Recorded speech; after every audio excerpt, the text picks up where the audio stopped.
ابھی بھی مجھے کہہ رہی تھیں پورے رمضان سحری افطاری تم بناؤ گی۔ آخر سلیمہ کو بھی تو پتہ چلے کہ میری بیٹی نے ہی کچن کی ساری ذمہ داریاں سنبھالی ہوئی ہیں۔ پتہ نہیں میری ماں کو یہ سب ثابت کر کے کون سا تمغہ ملنا تھا۔ رمضان آنے سے پہلے ہی اماں نے مجھے کچن میں لے جا کے کھڑا کر دیا کہ پکوڑے بناؤ تاکہ رمضان میں تمہیں نمک مرچ کا بخوبی اندازہ ہو سکے۔ میں نے بجھے دل سے بیسن نکالا، اماں کی ہدایت پر اس میں نمک مرچ ڈالنے لگی۔ اب تھوڑا سا گرم مسالہ ڈالو، اور ہاں سوکھا دھنیا اور زیرہ بھون کے پیس کے ڈالنا، خوشبو اور ذائقہ اچھا آتا ہے۔ میں نے اپنا سر کھجایا۔ اماں یہ سوکھا دھنیا دیکھنے میں کیسا ہوتا ہے؟ میں نے تو یہ نام ہی پہلی بار سنا تھا۔ میری اماں کہنے لگی ستیہ ناز جائے تیرا ماہین، تجھے سوکھے دھنیا کا نہیں پتا؟ کیا کہے گی سلیمہ کہ نورین کی بیٹی کو اتنا بھی نہیں پتا؟ اماں نے مجھے سارے مسالے نکال کے ایک ایک کا نام بتایا، لیکن پتہ نہیں کیوں مجھے ذرا دلچسپی نہیں تھی۔ مجھے سمجھ بھی کچھ نہیں آیا تھا، لیکن میں سر اس بات میں ہلاتی رہی۔ چند دن میں میری ماں نے میری زندگی اجیرن بنا دی، اور میری پھپھو بھی کوئی کم چیز نہیں تھی۔ اس لیے میں سوچ چکی تھی کہ اس پھپھو کے بیٹے کا پتہ تو میں کاٹ کے رہوں گی، چاہے مجھے اپنے گلک کی قربانی ہی کیوں نہ دینی پڑے، میں دوں گی۔ اگلے روز ارمغان میرے گلک کو للچائی ہوئی نظروں سے دیکھ رہا تھا۔ وہ کہنے لگا ہائے، کب سے میری خواہش تھی کہ یہ گلک ٹوٹے، اور آج وہ وقت آ ہی گیا۔ چلو کزن، جلدی جلدی توڑو۔ میں نے ایک ستائشی نظر اپنے گلک پہ ڈالی، پھر ایک ٹھنڈی گہری سانس لی۔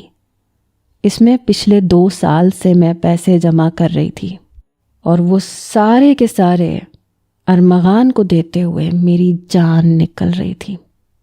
میں نے گلک کو توڑا، 500، 1000، 100، 50 سارے ہی نوٹ بکھر گئے۔ جیسے ہی وہ جھپٹنے لگا میں نے اس کی کلائی پکڑ لی۔ میں نے کہا یہ ہاتھ پیچھے، میں خود گنوں گی پھر تمہیں دوں گی۔ خبردار جو ایک نوٹ بھی تم نے ادھر ادھر کرنے کی کوشش کی۔ میری بات پہ اس کے ماتھے پہ تیوری چڑھی۔ اس نے اپنا ہاتھ پیچھے کیا۔ میں نے پیسے گننے شروع کیے، یہاں تک کہ 5-10 کے سکے ملا کے پورے 10,000 ہوئے۔ ایک پائی نہیں بچی تھی۔ اندر ہی اندر میرا دل رو رہا تھا۔ میری 2 سال کی کمائی ہوئی محنت ساری کی ساری اس کمینے کے پاس جا رہی تھی۔ بھلا کزن ایسے ہوتے ہیں، اتنے خود غرض اور مطلبی۔ سارے پیسے اس نے ایک رومال میں ڈال کے باندھے۔ وہ کہنے لگا واہ، عید کی اچھی خاصی شاپنگ ہو جائے گی۔ اس کے چہرے کی مسکراہٹ دیکھ کے میرا دل جلا تھا۔ میں نے کہا یاد رکھنا، اگر تم نے ذرا سی بھی گڑبڑ کی تو میں تمہیں چھوڑوں گی نہیں۔ وہ کہنے لگا اچھا نہیں کرتا گڑبڑ۔ وہ سارے پیسے لے کے جا چکا تھا۔ اگلے ہی روز شارق بھائی پھپھو کے ساتھ دبئی سے واپس آ چکے تھے۔ سب کا کھانا ہمارے ہی پورشن میں تھا۔ میرے تایا ابا اوپر کے پورشن میں رہتے تھے، ہمارا گھر نیچے کے پورشن میں تھا، اور میرے سب سے چھوٹے چچا کا پورشن دوسری منزل پہ تھا۔ اماں نے مجھے صبح سے کچن میں گھسا رکھا تھا۔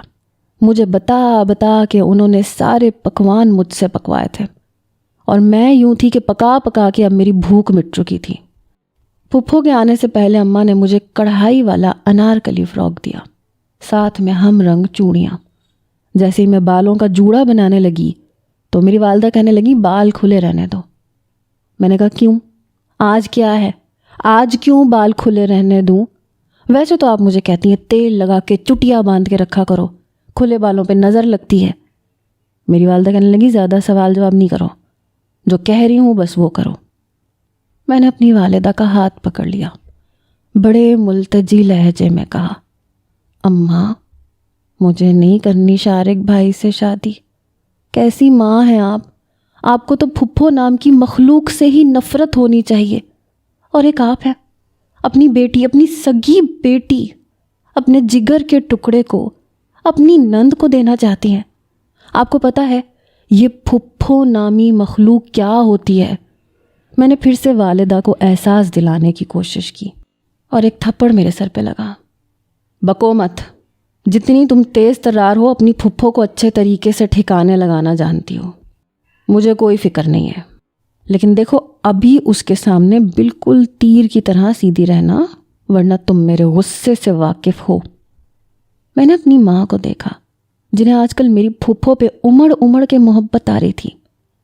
مجھے بھی دسترخوان پہ بیٹھنا پڑا۔ اگلے ہی روز پہلا روزہ تھا، اس لیے رات کا کھانا جلدی ہی لگا دیا گیا تھا۔ میں دسترخوان پہ بیٹھ گئی۔ ایک طرف میری والدہ بیٹھی تھیں تاکہ میں کچھ بھی الٹا سیدھا نہ کر سکوں، اور بائیں جانب اچانک سے ارمغان بیٹھ گیا۔ کھانا کھانے کے لیے سب سے پہلے ارمغان نے پلیٹ اٹھائی۔ کہنے لگا، شارق بھائی کھانا کھائیں، سب کچھ ماہین نے بنایا ہے، وہ بھی اپنے ہاتھوں سے خود۔ اس نے پلیٹ میں شامی، بریانی اور نہ جانے کیا کیا ڈال رکھا تھا۔ میں نے کونی اس کے پیٹ میں ماری، لیکن بڑی احتیاط سے تاکہ کسی کی نظر نہ پڑے۔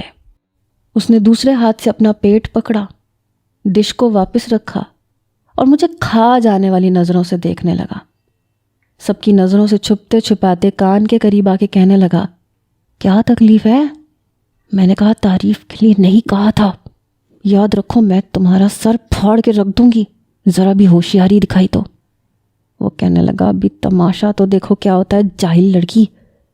جیسے ہی پہلا چمچ شارق نے لیا، اس کے چہرے کی رنگت کچھ سرخ ہونے لگی۔ باقی سب لوگ بھی اپنی اپنی پلیٹوں میں کھانا ڈال کے کھانے لگے، لیکن وہ بری طرح سے کھانسا۔ جیسے اس نے پانی کا گھونٹ بھرا، مجھے سمجھ نہیں آ رہا تھا کہ آخر اس کا چہرہ سرخ کیوں ہو رہا ہے۔ باقی سب تو بڑے مزے سے کھانا کھا رہے تھے، تعریف بھی کر رہے تھے، لیکن وہ بڑی مشکل سے ایک ایک چمچ لے رہا تھا۔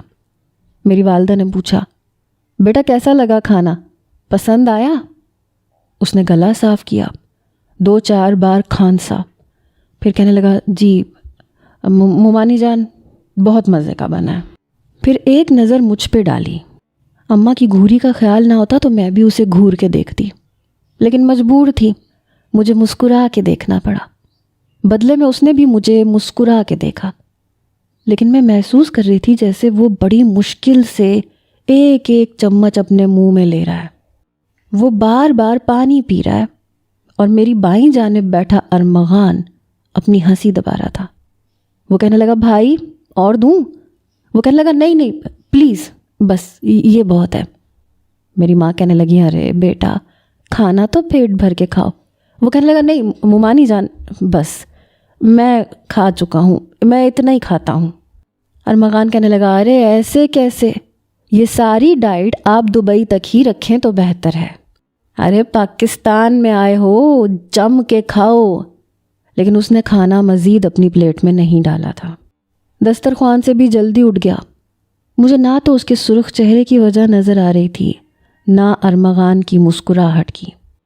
کھانا کھا کے سب لوگ ہی پھپھو کے ساتھ بیٹھ کے باتیں کرنے لگے۔ شارق کہنے لگا کہ میں آرام کرنا چاہتا ہوں۔ ارمغان کہنے لگا، شارق بھائی میں آپ کو آپ کا کمرہ دکھاتا ہوں۔ ارمغان کا پورشن اوپر والا تھا، لیکن وہ وہاں رہتا نہیں تھا کیونکہ اوپر کی بنسبت نیچے کمرے زیادہ تھے، گیسٹ روم بھی نیچے بنے ہوئے تھے، اور ارمغان کا کمرہ بھی نیچے تھا۔ یہ کہنا زیادہ بہتر ہوگا کہ وہ اپنے گھر سے زیادہ ہمارے گھر میں ہی رہتا تھا۔ بہرحال گیسٹ روم میں وہ شارق کو چھوڑ کے سیدھا کچن میں آیا۔ میں اس وقت سارے برتن سنک میں رکھ رہی تھی۔ کچن میں آتے مجھے کہنے لگا، دیکھا تم نے کیسا منہ لال ٹماٹر ہو رہا تھا؟ میں نے کہا، ہاں ہو تو رہا تھا، لیکن کیوں؟ وہ کہنے لگا، پتہ ہے میں نے کیا کیا؟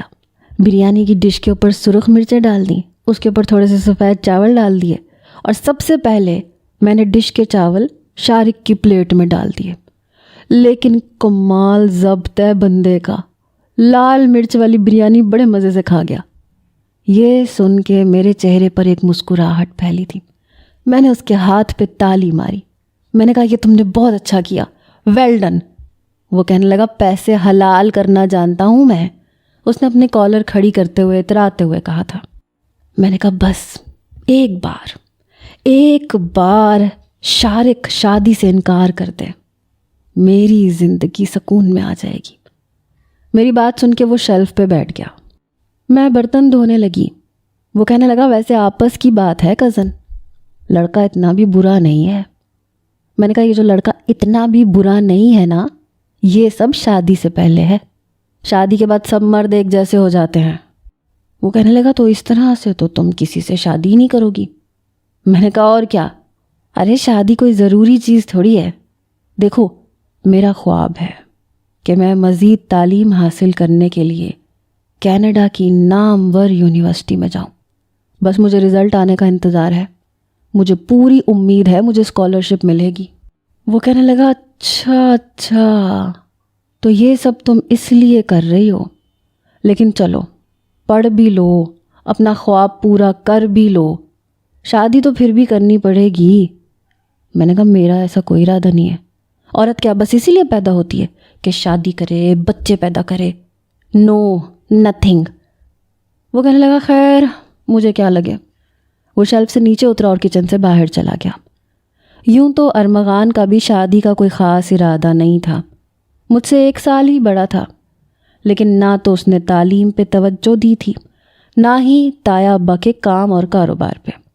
جب تایا ابا بہت ڈانٹتے تھے تو ان کی دکان پہ چلا جاتا تھا، ورنہ یونیورسٹی جانے کے بہانے بناتا رہتا تھا۔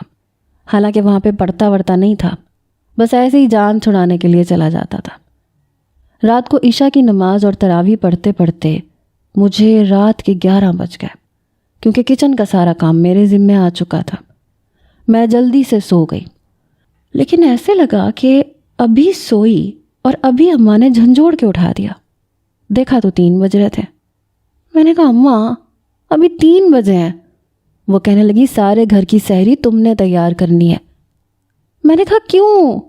باقی سب کے ہاتھوں میں مہندی لگی ہے کیا؟ بھئی وہ سب اپنے اپنے پورشن میں رہتے ہیں، وہاں پہ سحریاں کریں، میں نہیں بنا رہی، مجھ سے نہیں ہوتا اتنا کام۔ میں نے مدافعانہ انداز سے کہا۔ میری والدہ نے میرا بازو پکڑ کے مجھے کھینچا، کہنے لگی چلو جاؤ سب کے لیے سحری بناؤ تاکہ سلیمہ کو لگے کہ تم بہت سگڑ ہو۔ میرا جی چاہا میں اپنا سر پھوڑ لوں، جیسے پھپھو کا بیٹا میرے لیے آخری رشتہ تھا، آخری بھی ہوتا نا تو میں نہ کرتی۔ بہرحال میں کچن میں کھڑی تھی، حالانکہ میری والدہ میرے ساتھ لگی تھیں۔ شاید آپ کو یقین نہیں آئے گا، لیکن میں نے پورے 50 پراٹھے بنائے تھے، پورے 50۔ تقریباً سبھی لوگ نیچے جمع ہونے شروع ہو گئے تھے۔ تائی اماں کہنے لگی نورین تم نے کیا بچی پہ اتنی ذمہ داریاں ڈال دی ہیں؟ ارے ہمیں بھی جگا دیتی، ہم مل کے سحری کی ساری تیاری کر لیتے۔ ٹھیک ہے سلیمہ آئی ہے، سب کا دل ہے کہ اکٹھے بیٹھ کے سحری کریں، افطاری کریں، لیکن یہ تو نہیں کہ سارا بوجھ تم نے بچی پہ ڈال دیا۔ دسترخوان پہ سب خواتین اور مرد حضرات بیٹھ چکے تھے۔ اماں بڑے فخریہ طور پہ کہہ رہی تھیں ساری سحری میری ماہین نے تیار کی ہے، اور پھپھو تو سب کچھ دیکھ دیکھ کے حیران ہو رہی تھیں۔ سب سحری کر چکے تھے، مجھ سے بمشکل ایک ہی روٹی کھائی گئی تھی، حالانکہ میں سحری بہت ڈٹ کے کرتی تھی، لیکن جب ایک بندہ 50 روٹیاں بنائے گا تو اسے کیا بھوک خاک لگے گی۔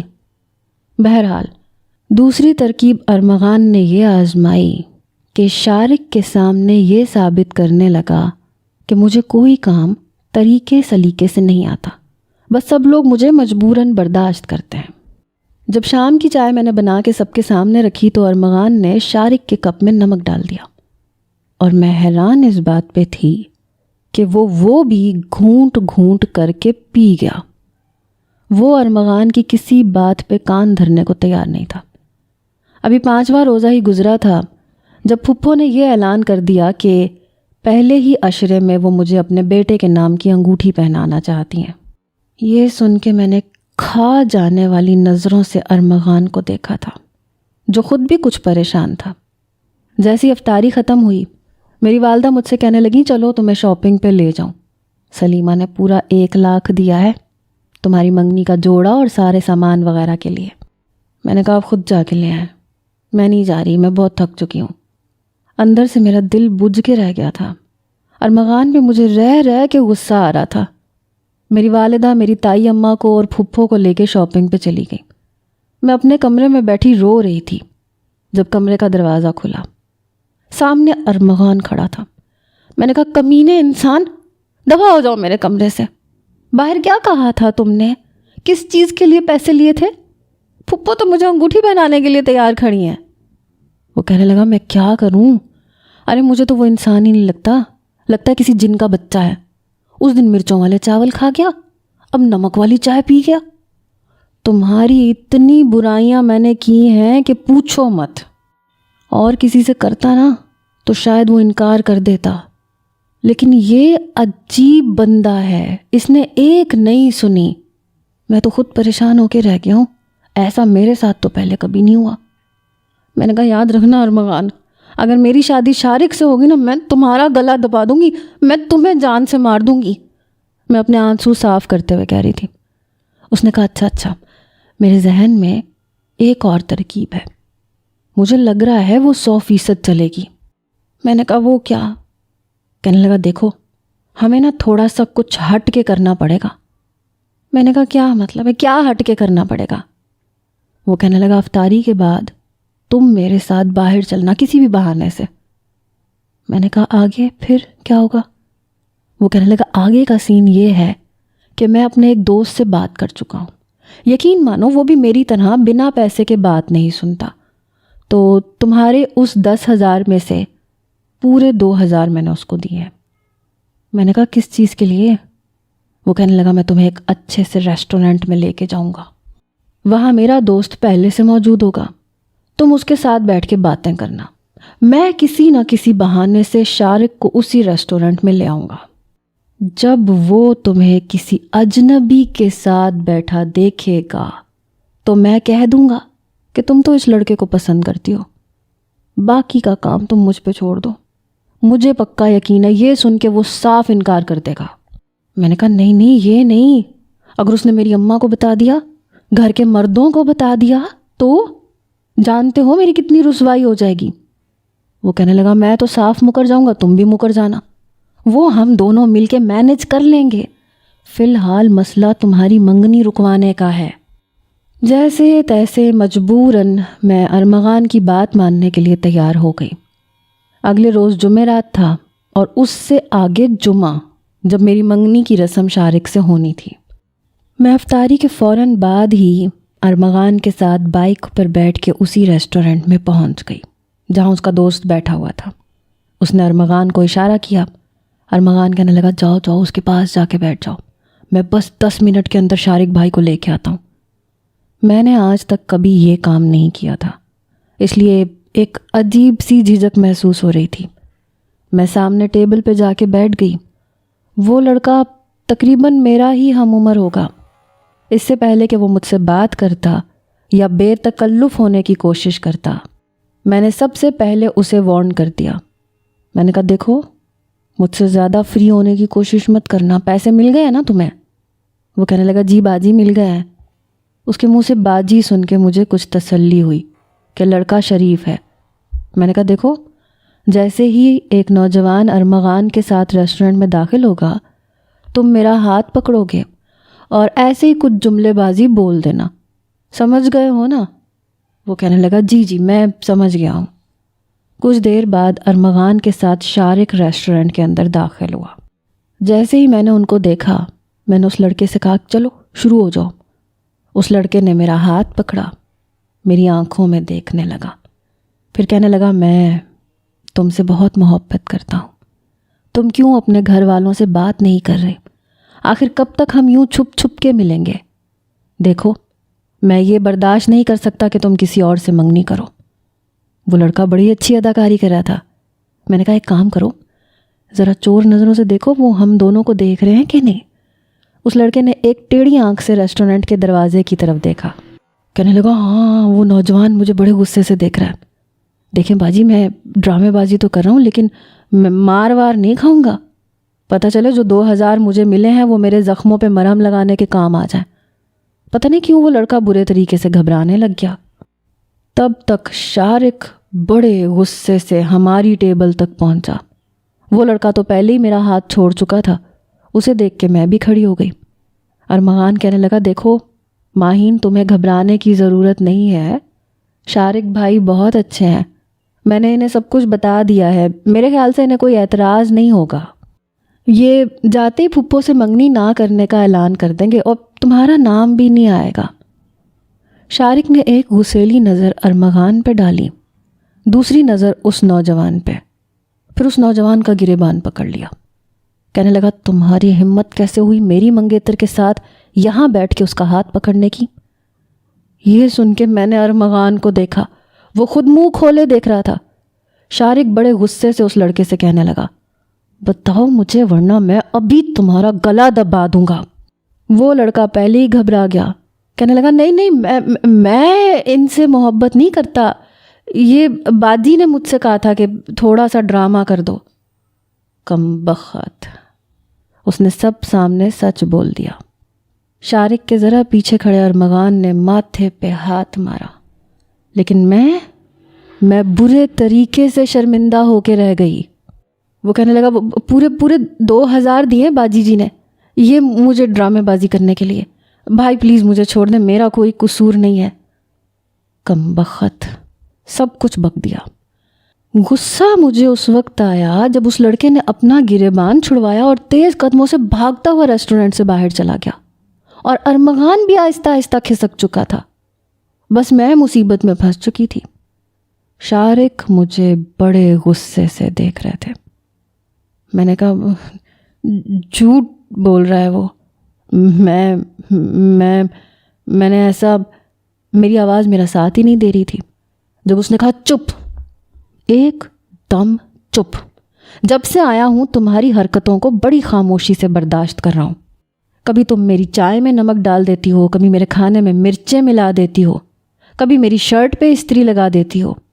یہ سب کچھ تم کیوں کر رہی ہو میں نہیں جانتا، لیکن تمہیں ایک بات میں صاف الفاظ میں کہنا چاہتا ہوں، شادی تمہاری مجھی سے ہوگی، اس لیے یہ اوٹ پٹانگ حرکتیں کرنا چھوڑ دو، کیونکہ کوئی فائدہ نہیں ہے۔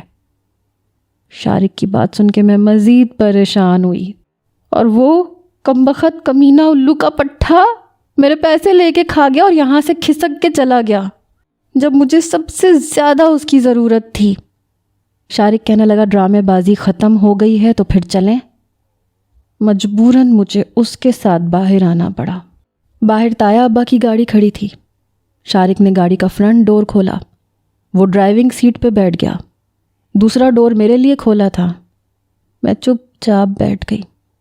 گاڑی چلاتے ہوئے بھی اس کے ماتھے پہ تیوری چڑھی ہوئی تھی۔ وہ کہنے لگا مجھے اس قسم کی بچکانہ قسم کی حرکتیں کرنے والی لڑکیاں بالکل پسند نہیں ہیں۔ آئندہ میں تمہیں ایسی حرکتیں کرتے ہوئے نہ دیکھوں۔ مجھے سنجیدہ قسم کی لڑکیاں پسند ہیں، اور آج کے بعد مجھے شکایت نہ ملے، کیونکہ میں پچھلے 5 دن سے صرف تمہاری نادانی سمجھ کے یہ سب کچھ برداشت کر رہا تھا۔ میں نے کہا شارق بھائی مجھے آپ سے کچھ کہنا ہے، میں چاہتی تھی کہ میں اسے سچ کہہ دوں۔ وہ کہنے لگا مجھے کچھ نہیں سننا، میں صرف اپنی بات کہنے کا عادی ہوں، اور وہ میں تم سے کہہ چکا ہوں۔ عید کے فوراً بعد نکاح کے ساتھ رخصتی کروا کے میں تمہیں دبئی لے جاؤں گا۔ بہتر ہے کہ تم اپنے آپ کو میرے مزاج کے حساب سے بدل لو۔ میری پسند ناپسند ہر چیز کا تمہیں بخوبی اندازہ ہونا چاہیے۔ میں بار بار اپنی بات کو دہرانے اور کہنے کا عادی نہیں ہوں، اور ہاں مجھے تمہارا ارمغان سے بے تکلف ہونا پسند نہیں ہے۔ ذرا فاصلہ رکھا کرو اس سے، تمہارا سگا بھائی نہیں ہے وہ۔ باتیں کرتے کرتے وہ گھر تک پہنچا۔ میں بڑے مرے قدم اٹھاتے ہوئے اپنے کمرے میں آئی۔ میرے سارے ڈرامے فیل ہو چکے تھے۔ وہ شخص تو ٹلنے کے لیے تیار ہی نہیں تھا، بلکہ اب تو اس کے رویے کو میں اچھی طرح سے دیکھ چکی تھی۔ سب سے پہلے میں نے اپنا موبائل پکڑا اور ارمغان کو کال کی۔ پہلی ہی بیل پہ اس نے فون اٹھایا۔ میں نے کہا بے وفا کمینے، اس لیے پیسے دیے تھے میں نے تمہیں کہ مجھے مشکل وقت میں چھوڑ کے چلے جاؤ۔ وہ کہنے لگا میں خود ڈر گیا تھا یار، سارا کچھ فیل ہو رہا ہے۔ ایسا کرو تم اپنے پیسے مجھ سے واپس لے لو۔ شکر ہے میں نے شاپنگ نہیں کر لی تھی، لیکن میں تمہارے اس مسئلے میں نہیں آ سکتا۔ میں رونے لگ گئی۔ وہ کہنے لگا ماہین کیا ہوا ہے؟ میں روئے جا رہی تھی۔ میں نے فون بند کر دیا۔ شارق کی باتوں سے مجھے اس سے خوف سا محسوس ہو رہا تھا۔ میں جان چکی تھی اب وہ پیچھے نہیں ہٹے گا، اور جس مزاج کا وہ انسان تھا مجھے نہیں لگتا تھا کہ میں اپنی مرضی سے سانس بھی لے پاؤں گی۔ میں ابھی یہی سوچ رہی تھی جب ارمغان میرے کمرے میں آیا، مجھے روتا ہوا دیکھ کے میرے برابر میں بیٹھ گیا۔ کہنے لگا کیا ہوا؟ کچھ کہا ہے تم سے شارق بھائی نے؟ پتہ نہیں کیوں، لیکن میں بے ساختہ اس کے کندھے پہ سر رکھ کے رونے لگی۔ میں نے کہا مجھے اس شخص سے شادی نہیں کرنی، پلیز مجھے بچا لو ارمغان، پلیز۔ تم نہیں جانتے وہ مجھ سے ہنسنے کا حق بھی چھین لے گا۔ لیکن میں نہیں جانتی تھی کہ اچانک سے کمرے کا دروازہ کھلے گا، اور دروازہ میری والدہ نے کھولا تھا، لیکن جیسے ہی دروازہ کھلا میری والدہ نے ابھی اندر جھانکا بھی نہیں تھا کہ فوراً سے ارمغان کھڑا ہو گیا۔ میری والدہ اندر آئیں، اسے میرے ساتھ دیکھا تو کہنے لگیں تم یہاں کیا کر رہے ہو؟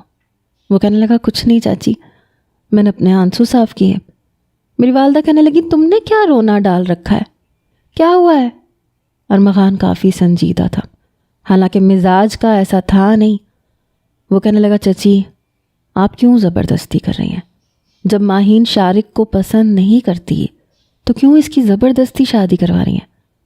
میری والدہ اسے گھور کے دیکھنے لگی۔ وہ کہنے لگی تم تو بات ہی مت کرو، سارے جہان کے نکمے ہو تمہیں، اور یہاں بیٹھ کے میری بیٹی کا دماغ خراب کرو، چلو جاؤ یہاں سے۔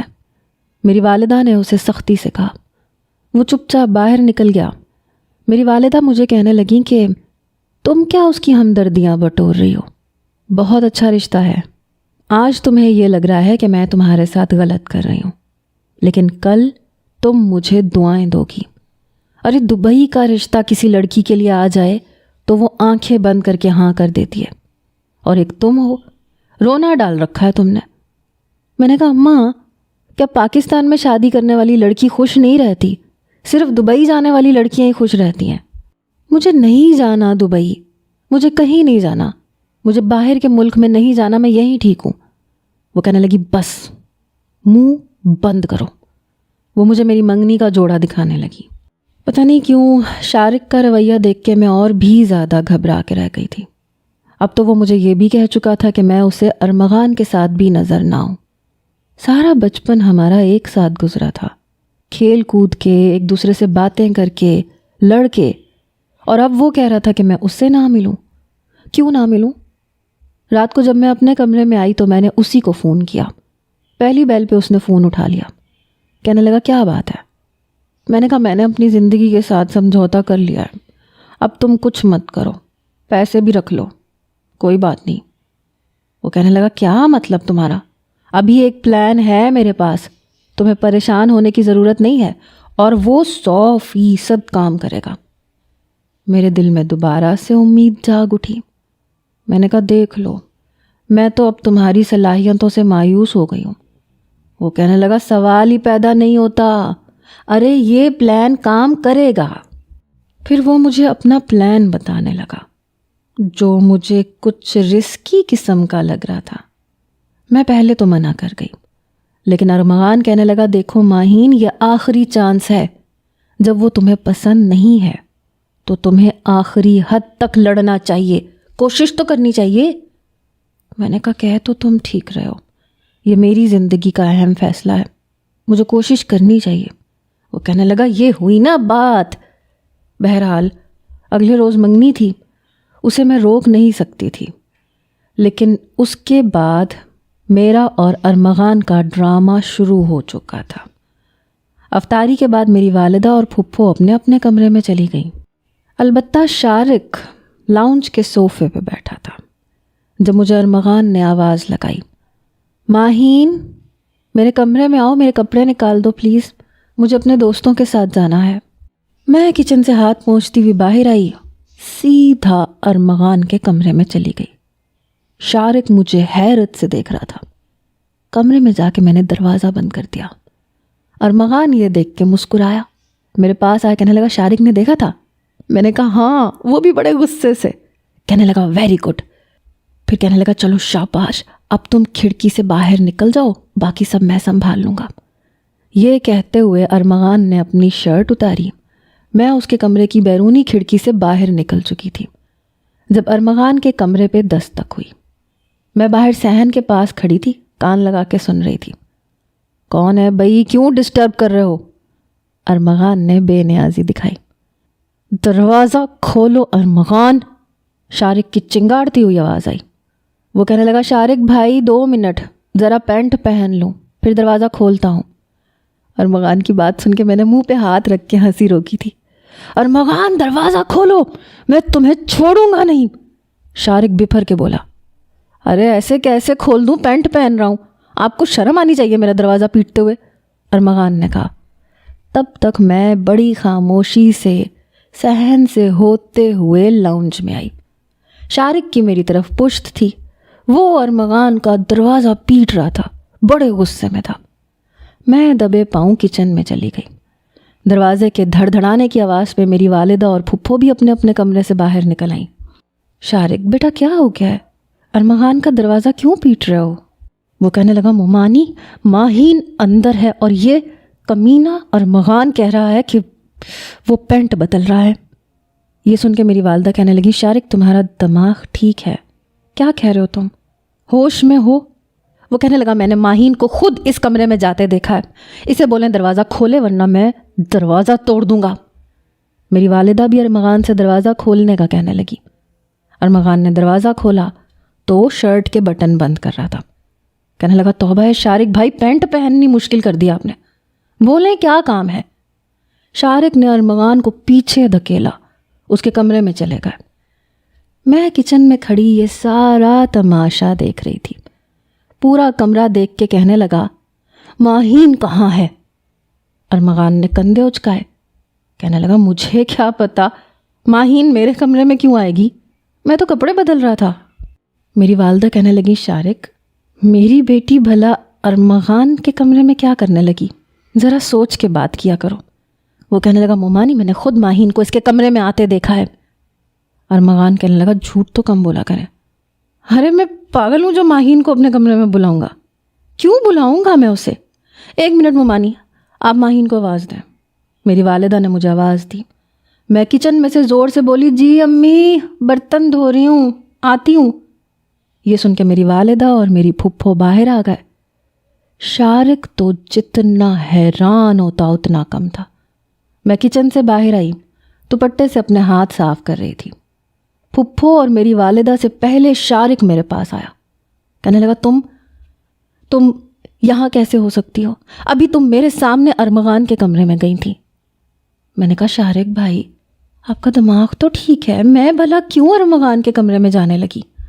میری بات سن کے وہ اپنا سر کھجانے لگا، پھر کہنے لگا میرے سامنے تم گئی تھی۔ میں نے کہا کیا بات کر رہے ہیں آپ، میں کیوں جاؤں گی اس کے کمرے میں؟ میری والدہ کہنے لگی شارق بہت ہو چکا، بات کرنے سے پہلے سوچا کرو تم کیا کہہ رہے ہو۔ میری والدہ کہنے لگی بیٹے برتن دھل گئے؟ میں نے کہا جی امی۔ یہ کہتے ہوئے میں نے اپنے کندھے کو دبایا۔ میں نے کہا بہت زیادہ برتن ہے، میں نے کچن کی صفائی بھی کر دی ہے، اور کوئی کام ہے تو بتا دیں۔ وہ کہنے لگی نہیں بیٹے جاؤ اپنے کمرے میں جا کے آرام کرو۔ جاتے ہوئے میں نے مسکراتے ہوئے ارمغان کو دیکھا تھا، اور اپنے چہرے پہ مسکراہٹ سجائے میں اپنے کمرے میں آ گئی۔ یہ پہلا داؤ تھا ہمارا جو بالکل ٹھیک چلا تھا۔ جیسے ہی میں کمرے میں آئی ارمغان کی کال آنے لگی، کہنے لگا کیسا رہا پھر کزن؟ میں نے کہا یار بہت زبردست آئیڈیا تھا، تمہیں پہلے یہ کیوں نہیں آیا؟ کہنے لگا بس مجھے لگا تھا یہ چھوٹی موٹی باتوں سے کام چل جائے گا، لیکن کوئی بات نہیں، اب دیکھو اس شارق کے بچے کو میں کیسا پاگل کرتا ہوں۔ میں بڑی خوش تھی، اب بہت جلد میری جان شارق نامی بلا سے چھٹ جائے گی۔ اگلے روز سحری کے وقت ارمغان میرے برابر میں بیٹھ گیا، پھر مجھ سے کہنے لگا ماہین پلیٹ میں پراٹھا ڈال دو۔ میں نے مسکراتے ہوئے اس کی پلیٹ میں پراٹھا ڈالا، کباب بھی نکال کے دیا، پانی کا گلاس بھی بھر کے اس کے سامنے رکھا۔ شارق مجھے بڑے غصے سے دیکھ رہا تھا، پھر میں اور ارمغان ایک دوسرے کو دیکھ کے مسکرانے لگے۔ شارق کا بس نہیں چل رہا تھا کیا نہ کر گزرے۔ ہم دونوں کا یہی پلان تھا کہ ہم شارق کو شک میں ڈال دیں گے، لیکن باقی گھر والوں کو شک نہیں ہونے دیں گے، اور ہم ایسا ہی کر رہے تھے۔ مگر ایک دن جو ہمارے ساتھ ہوا ہم سوچ بھی نہیں سکتے تھے۔ بجائے اس کے کہ شارق انکار کرتا، اس نے جلدی نکاح کے لیے کہہ دیا۔ اب تو جیسے میرے ہاتھوں کے طوطے اڑ گئے۔ میں نے جب ارمغان کو بتایا تو وہ کہنے لگا اوئے ہوئے یہ تو بہت گڑبڑ ہو گئی. میں نے کہا وہ تو شادی ہوتی ہی مجھ سے اس بات کا بدلہ لے گا جو میں نے کیا ہی نہیں ہے. ہم دونوں میں تو ایسا کچھ ہے ہی نہیں, لیکن اب شارق کو لگتا ہے کہ ہمارے بیچ کچھ ہے. اب کیا ہوگا ارمغان؟ وہ کہنے لگا میں تو کہتا ہوں کزن شارق کے پاس جاتے ہیں, سب کچھ سچ سچ بتا دیتے ہیں, اور پھر تم شارق سے شادی کر لینا, کم از کم اسے شک تو نہیں ہوگا. میں نے کہا ایک دم فلاپ آئیڈیا ہے یہ. مرد کے دل میں ایک بار شک کا بیج اگ جائے نا تو کبھی نہیں مرجھاتا. میں تو بری طرح پھنس جاؤں گی. وہ کہنے لگا میرے موبائل کی بیٹری ڈاؤن ہو رہی ہے, میں مزید تم سے بات نہیں کر سکتا. اس کی بات سن کے میں نے کہا ارمغان تم مجھے مصیبت میں ڈال کے دامن نہیں بچا سکتے. ایسے کرو اسٹور روم میں آؤ, میں بھی اسٹور روم میں جا رہی ہوں, وہیں بیٹھ کے بات کرتے ہیں.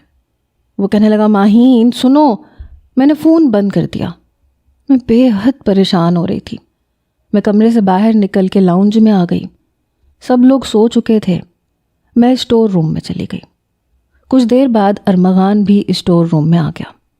وہ کہنے لگا دیکھو میں تمہیں مصیبت میں اکیلا نہیں چھوڑ رہا ہوں کزن, بلکہ میں تمہارے لیے جو کر رہا ہوں ٹھیک کر رہا ہوں. دیکھو شارق ہاتھ دھو کے تمہارے پیچھے پڑ چکا ہے, اب وہ ہر صورت تم سے شادی کر کے رہے گا.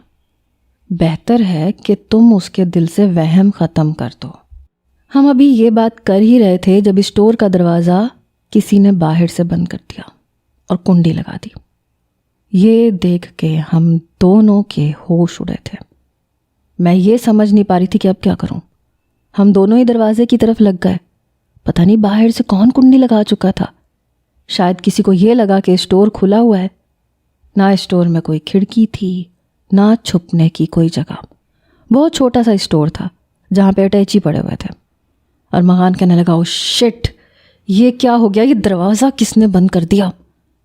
میں نے کہا مجھے نہیں پتا, لیکن اب ہم دونوں اس اسٹور میں ہیں, اور اگر یہ بات کسی کو پتہ چل گئی تو ایک طوفان سا کھڑا ہو جائے گا. وہ کہنے لگا اسی بات کا تو مجھے ڈر ہے. میں جو پریشان تھی سو تھی, لیکن ارمغان بھی پہلی دفعہ بہت پریشان ہوا. وہ کہنے لگا میں دروازہ کھٹکھٹا کے دیکھتا ہوں. اس سے پہلے کہ وہ دروازہ کھٹکھٹاتا میں نے اس کا ہاتھ پکڑ لیا. میں نے کہا یہ غلطی مت کرنا, دیکھو اس طرح سے ہم دونوں بدنام ہو جائیں گے. وہ کہنے لگا پھر کیا کریں, نہ کوئی روشن دان ہے نہ کھڑکی ہے, اور اب تو میرا دم بھی گھٹنے لگا ہے. میں نے کہا ایسے کرو تم کہیں چھپ جاؤ, میں دروازہ کھٹکھٹاتی ہوں. میں کہوں گی کہ میں اسٹور میں بند ہو گئی تھی. یہاں تمہیں چھپنے کی جگہ نظر آ رہی ہے. وہ اسٹور اتنا تھا کہ دونوں جانب سیمنٹ کی شیلفیں سی بنی ہوئی تھیں, اور بیچ میں صرف اتنی جگہ تھی کہ ہم دو لوگ کھڑے ہو سکیں. چھپنے کی واقعی کوئی جگہ نہیں تھی. اب ہم دونوں پریشان تھے. وہ کہنے لگا اس کا یہی حل ہے کہ یہاں صبر سے بیٹھ جاتے ہیں. ہو سکتا ہے کوئی اتفاقاً اسٹور کا دروازہ کھول دے, اور پھر ہم ایک ایک کر کے باہر چلے جائیں گے. میں نے کہا اور اگر ایسا نہ ہوا اور کچھ اور ہو گیا تو؟ وہ کہنے لگا اچھا سوچو کزن, قسم خدا کی مجھے بہت ڈر لگ رہا ہے. ڈر تو مجھے بھی لگ رہا تھا. ہم دونوں ہی بہت پریشان تھے. یہاں تک کہ سحری کا وقت آ گیا. میری والدہ ماہین ماہین پکار رہی تھیں اور میری جان نکلی ہوئی تھی. وہ کہنے لگا میں ایسا کرتا ہوں, میں دروازے کے پیچھے چھپ جاتا ہوں, تم دروازہ کھٹکھٹاؤ. لیکن مجھے ابھی بھی ڈر لگ رہا تھا. اس سے پہلے کہ ہم باہر نکلنے کی کوئی تدبیر کرتے, اسٹور کا دروازہ ایک دم کھلا. ہم دونوں ہی اس وقت ایک دوسرے کے قریب کھڑے تھے. دروازہ کھلتے ہی سامنے میری والدہ تھیں اور پھپھو بھی تھیں. دونوں نے جیسے ہی ہم دونوں کو دیکھا تو ایک دم سے ان کے منہ پہ ہاتھ گیا. دونوں ہی حیران اور پریشان. ہم دونوں اس وقت اسٹور میں پسینے سے شرابور ہو چکے تھے. اس وقت ایک دوسرے کے قریب بھی تھے. یہ دیکھ کے تو میری پھپھو نے واویلا مچا دیا. میں جلدی سے اپنی والدہ کے پاس آئی. میں نے کہا امی ایسا کچھ نہیں ہے, وہ ہم لوگ, میرا یہ کہنا تھا جب ایک زوردار تھپڑ میری ماں نے میرے منہ پہ مارا. پھپھو کے واویلا مچانے پہ سب لوگ اکٹھے ہو گئے. اس سے پہلے کہ میری ماں میرے منہ پہ دوسرا تھپڑ مارتی, ارمغان نے ان کا ہاتھ پکڑ لیا. وہ کہنے لگا چچی جی یہ کیا کر رہی ہیں آپ؟ دوسرا تھپڑ اس کے منہ پہ پڑا. میری ماں نے اس کا گریبان پکڑ لیا. وہ کہنے لگی کمینے, شرم نہیں آئی تم دونوں کو اسٹور روم میں یہ سب کچھ کرتے ہوئے؟ میرے والد, شارق، ارمغان کے بڑے بھائی، بھابھی، سب لوگ ہمیں دیکھ رہے تھے، یہاں تک کہ دوسری منزل پہ رہنے والے چچا چچی، ان کے چھوٹے بچے، سب وہاں آ گئے۔ میرے والد ہم دونوں کے پاس آئے، میری والدہ سے کہنے لگے یہ کیا ہو رہا ہے؟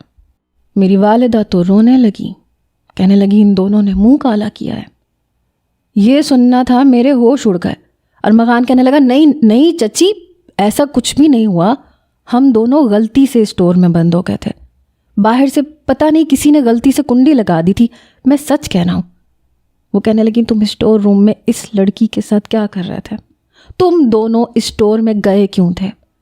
میں تم دونوں کی آنکھ مٹکے کو کب سے نوٹ کر رہی ہوں، لیکن پھر بھی میں نے سوچا شاید میرا وہم ہے، لیکن نہیں، یہ وہم نہیں تھا۔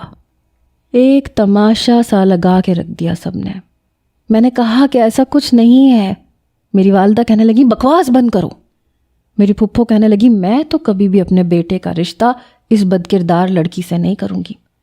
مجھے تو لگتا ہے اس دن شارق ٹھیک کہہ رہا تھا، اس دن تو یہ لوگ بچ گئے، لیکن دال میں کچھ نہ کچھ کالا تھا، تبھی آج پکڑے گئے ہیں۔ ارمغان کہنے لگا پھپھو پلیز خبردار، جو کسی نے ماہین کے کردار پہ انگلی اٹھانے کی کوشش کی، جسے جو کہنا ہے مجھے کہے۔ اس وقت وہ کافی سنجیدہ لگ رہا تھا۔ میں نے کہا ایسا کچھ نہیں ہے۔ میرے والد میرے پاس آئے، میرا بازو پکڑ کے مجھے لاؤنج میں دھکیل کے پھینکا، کہنے لگے دفع ہو جاؤ یہاں سے، میں سوچ بھی نہیں سکتا تھا تم دونوں ایسی گری ہوئی اور نیچ حرکت کر سکتے ہو۔ میرے تایا ابا میرے والد کے پاس آئے، کہنے لگے جتنا قصور ماہین کا ہے اتنا قصور ارمغان کا بھی ہے۔ شارق کہنے لگا یہ کب سے میرے سامنے ماہین کی برائیاں کر رہا تھا تاکہ میں انکار کر دوں۔ ان دونوں کے بیچ پہلے سے یہ سب کچھ چل رہا تھا، یہ الگ بات ہے کہ ہم نے دیکھا اب ہے۔ ارمغان کہنے لگا میں پہلے بھی کہہ چکا ہوں ایسا کچھ نہیں ہے، میں اسٹور میں سے اپنا سامان دیکھنے آیا تھا، اتفاق تھا کہ ماہین بھی وہاں پہ آ گئی، مجھے نہیں پتا باہر سے کنڈی کس نے لگائی۔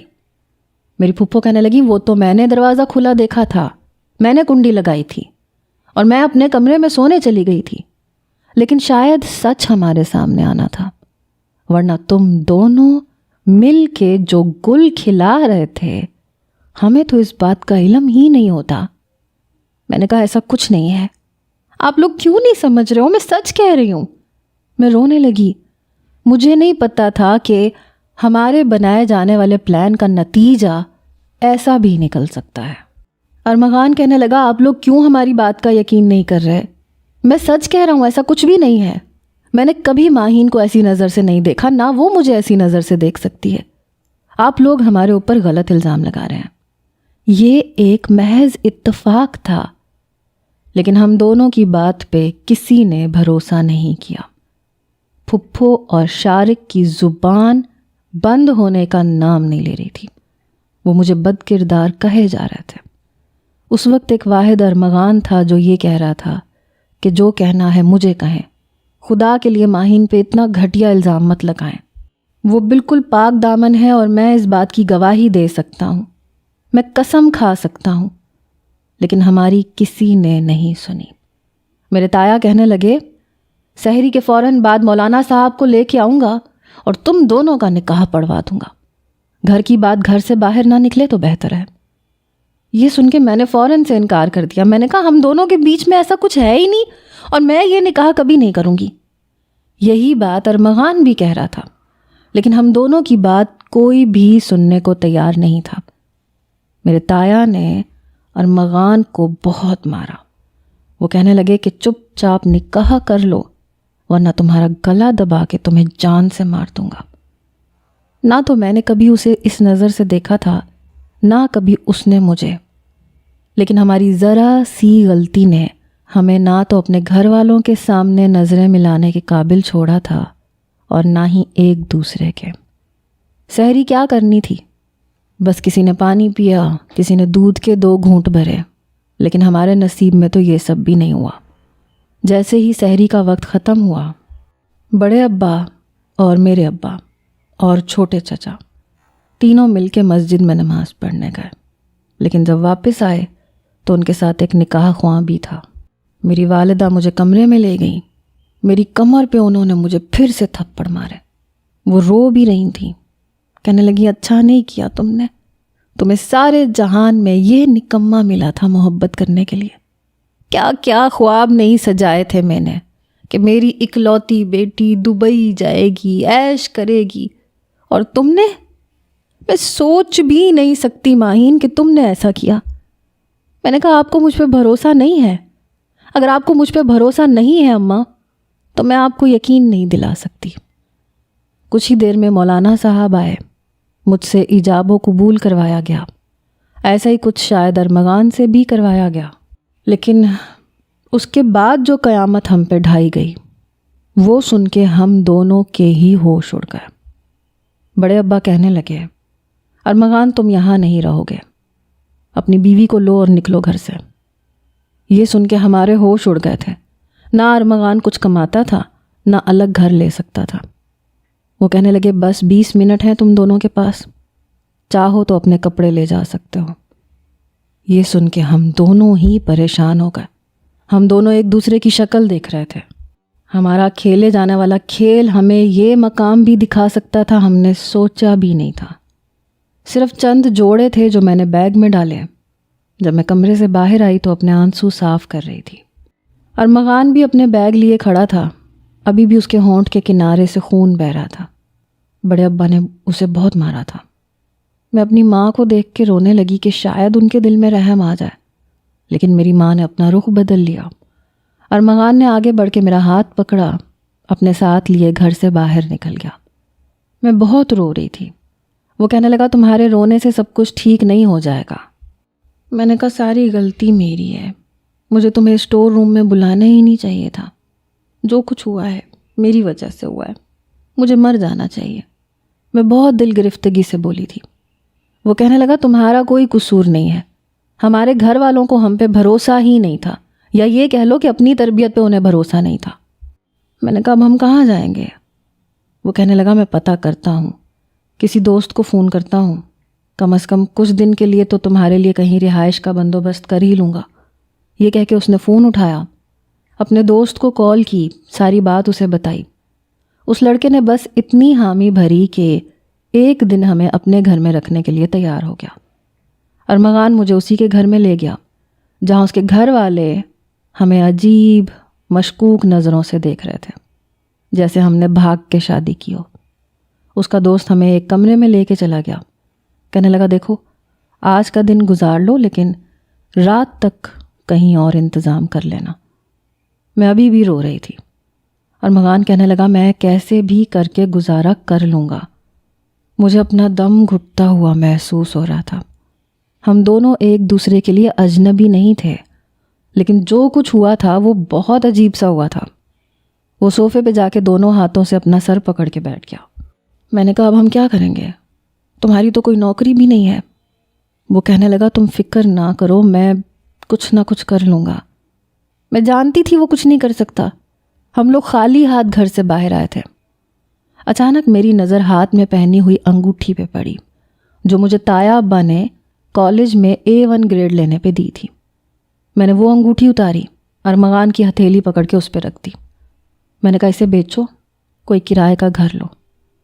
اس نے ایک نظر مجھے دیکھا، ایک نظر انگوٹھی پہ ڈالی. میں نے کہا تمہارے ہی ابا نے دی تھی، اسے بیچو. وہ کہنے لگا ہاں لیکن میں تمہیں یہ واپس ضرور کروں گا اور بہت جلد کروں گا. بہرحال صبح ہوتے ہی وہ انگوٹھی لے کے چلا گیا. انگوٹھی پورے 1.5 لاکھ روپے کی تھی. ارمغان نے شام تک ایک چھوٹے سے گھر کا بندوبست کر لیا تھا.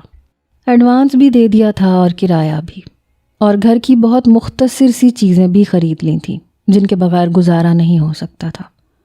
ہم دونوں بڑی عجیب و غریب کشمکش کا شکار ہو چکے تھے. فی الحال گھر میں 15-20 دن کا راشن موجود تھا. جو گھر اس نے کرائے پہ لیا تھا اس میں بس ایک ہی کمرہ تھا، چھوٹا سا صحن تھا، یہاں تک کہ کمرے کی چھت بھی پکی نہیں تھی. کچن بھی چھوٹے سے صحن میں ہی بنا ہوا تھا. اس گھر کو دیکھ کے مجھے رونا آنے لگا. ہمارے گھر والوں نے ہمیں ایک ایسے جرم کی سزا دی تھی جو ہم نے کیا ہی نہیں تھا. وہ کہنے لگا میں کل سے نوکری ڈھونڈ لوں گا، تم فکر مت کرنا. لیکن میں جانتی تھی کہ وہ نہیں کر سکتا. وہ صبح جلدی اٹھ کے نوکری کی تلاش میں چلا گیا، رات کو دیر سے واپس آیا، کہنے لگا نوکری مل گئی ہے لیکن مناسب ہے، تنخواہ کم ہے۔ میں نے کہا تم فکر مت کرو، میں گزارا کر لوں گی۔ بہرحال وہ خاموش تھا۔ میں نے پہلے کبھی اسے اتنا سنجیدہ نہیں دیکھا تھا۔ سحری پہ اس بار جب میں نے اسے اٹھایا تو اس نے ایک بار بھی تنگ نہیں کیا، ورنہ وہ بہت تنگ کر کے اٹھتا تھا کہ ابھی آدھا گھنٹہ ہے، اٹھ جاؤں گا، سونے دو ماہین۔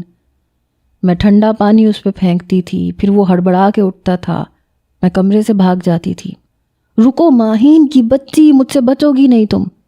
جیسے وہ میرے قریب آتا تھا میں تائی کے پیچھے چھپ جاتی تھی، تائی اماں مجھے بچائیں، تائی اماں۔ تائی اماں اسی کو ڈانٹتی تھیں۔ کتنے اچھے دن ہم نے ساتھ گزارے تھے، اور اب اس ایک واقعے نے ہمیں بدل کے رکھ دیا تھا۔ کبھی ہم دونوں کے پاس کہنے کو بہت کچھ ہوتا تھا، لیکن آج لگ رہا تھا کہنے کو کچھ بھی نہیں بچا۔ مجھے کھانا ٹھیک سے بنانا نہیں آتا تھا، امی ہی مجھے کچھ بتاتی تھیں تو میں پکا لیتی تھی، لیکن اب کچھ بھی سمجھ میں نہیں آ رہا تھا۔ تھوڑا سا چکن ارمغان لے کے آیا تھا، میں نے کوکر میں پیاز، ٹماٹر، دہی، ادرک، نمک، مرچ ڈال دیا اور چڑھا دیا، لیکن مجھ سے کوکر ٹھیک سے بند نہیں ہوا۔ اس لیے جیسے ہی کوکر میں گیس بھرنی شروع ہوئی تو وہ شوں شوں کرنے لگا۔ میں کچھ گھبرا گئی، اس لیے آگ بند کیے بنا ہی کوکر کو کھولنے لگی۔ جیسے ہی وہ پریشر سے کھلا تو میری دل خراش چیخ نکلی تھی۔ سارے پیاز اور گرم پانی مجھ پہ گر چکا تھا، میرے گلے پہ، سینے پہ چھالے پڑ گئے۔ میں رونے لگی، بلبلانے لگی۔ میرے یوں رونے چلانے پہ آس پڑوس کی خواتین میرے گھر آ گئیں۔ مجھے دیکھ کے انہوں نے ارمغان کو کال کی۔ جب وہ آیا تو کافی بدحواس تھا، میرے چہرے پہ، گلے پہ جلے کے نشان دیکھ کے گھبرا گیا۔ وہ مجھے ڈاکٹر کے پاس لے کے گیا، میں اس کا ہاتھ تھامے روئے جا رہی تھی۔ ڈاکٹر نے مجھے لگانے کے لیے دوائی دی اور کچھ کھانے کے لیے بھی دی۔ اس نے ایک انجیکشن بھی لگایا جس سے تکلیف کچھ کم ہو گئی۔ گھر پہنچ کے ارمغان مجھے کمرے میں لے گیا، مجھے بٹھایا، پھر کہنے لگا تم بنا کوکر کے کھانا نہیں بنا سکتی تھی۔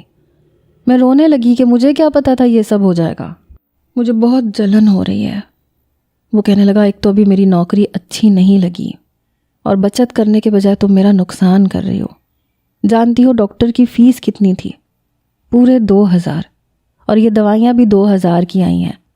اس سے تو بہتر تھا ماہین تم کھانا ہی نہ بناتی۔ ایک تو میرے زخم ہو گئے تھے، اوپر سے وہ مجھے ڈانٹ رہا تھا۔ میں نے کہا مجھے خواب نہیں آیا تھا یہ سب ہو جائے گا، اور مجھے بھوک لگ رہی ہے ارمغان۔ وہ کہنے لگا تو میں کیا کروں، میرے پاس فالتو پیسے نہیں ہیں، سمجھی؟ وہ بڑے غصے سے بولا تھا۔ میں چپ چاپ زمین پہ بچھے بستر پہ لیٹ گئی۔ وہ کمرے سے باہر چلا گیا۔ کچھ دیر بعد واپس آیا تو ایک گلاس میں دودھ تھا۔ کہنے لگا اٹھو یہ پی لو۔ میں نے غصے سے اسے کہا مجھے نہیں پینا، اپنے پیسے بچاؤ، تمہارے کام آئیں گے۔ یہ کہہ کے میں نے آنکھیں بند کر لیں۔ وہ کہنے لگا دیکھو مجھے زیادہ نخرے مت دکھاؤ، میں تمہارا عاشق نہیں ہوں جو تمہارے نخرے اٹھاتا پھروں۔ مجھے تم پہ پہلے سے ہی بہت غصہ آ رہا ہے، اٹھ کے دودھ پیو، اگر تم بیمار پڑ گئیں تو میں تمہیں نہیں سنبھالوں گا۔ یہ کہہ کے اس نے میرے بازو کو پکڑا، مجھے اٹھا کے بٹھا دیا، پھر کہنے لگا پیو اسے، اپنی دوائی بھی کھاؤ۔ میں نے آدھا گلاس دودھ پیا، بھوکا تو وہ بھی تھا، اس لیے آدھا گلاس اسے دے دیا۔ میں نے کہا یہ تم پی لو۔ کہنے لگا نہیں تم پیو، مجھے بھوک نہیں ہے۔ میں نے کہا آئی ایم سوری، آئندہ ایسی غلطی نہیں کروں گی، اب یہ پی لو، مجھے پتہ ہے تم بھی خالی پیٹ ہو، تمہیں نیند نہیں آتی۔ میری بات سن کے اس نے گلاس پکڑا اور باقی کا دودھ پی لیا۔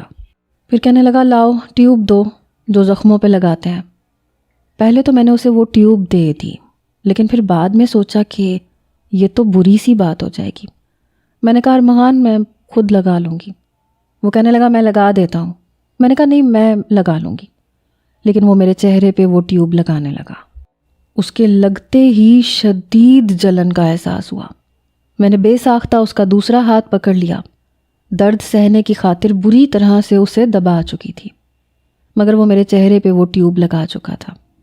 جیسے اس کا ہاتھ میری گردن سے کچھ نیچے پہنچا، میری جان نکلی تھی۔ میں نے اس کا ہاتھ پکڑ لیا، میں نے کہا میں خود لگا لوں گی، لیکن وہ میری بات سن ہی نہیں رہا تھا۔ آہستہ آہستہ اس کا ہاتھ میرے جیسے جیسے اس کا ہاتھ میری گردن پر گردش کر رہا تھا میرا دل زور زور سے دھڑک رہا تھا۔ ایک دم میں نے اس کا ہاتھ خود سے پیچھے کیا، ارمغان کو جیسے جھٹکا سا لگا۔